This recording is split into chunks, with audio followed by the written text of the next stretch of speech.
কিরে বাবু, বিয়ের আগে তো রান্নাঘরে জলটি খেতেও ঢুকতিস না, আর বিয়ের 1 বছর ঘুরতে না ঘুরতেই রান্নাঘরে ঢুকে রান্না করছিস?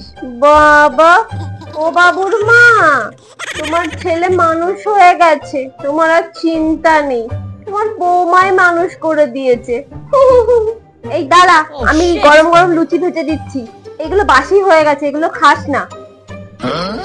হ্যাঁ, তুই এখন বাসি খাবার খাস?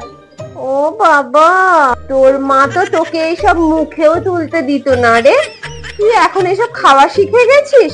তা ভালো। এই এই কি ব্যাপার, তুমি বাবুর নাম ধরে ডাকছো কেন?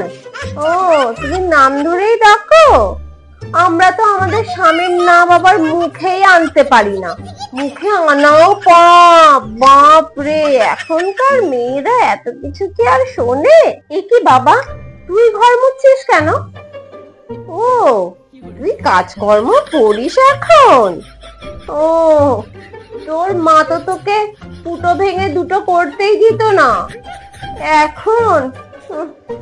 কি গো বাবুর মা, তোমার ছেলে মস্ত বড় মানুষ হয়ে গেছে, বউয়ের কাজকর্ম সব করে দিচ্ছে, কত ভালোবাসা। বাপরে, এই জন্যই না আমাদের বাবুটার একটু চেহারাটা খারাপ হয়ে গেছে, বলো কিরম কিরম কালো হয়ে গেছে, রোগা হয়ে গেছে। তো বাচ্চা ছেলে তো এত ধকল আর নিতে পারছে না, শুনি কিছু বলার নেই। বাবা, কি যে করলি, চলো আমরা ওইদিকে যাই। আচ্ছা,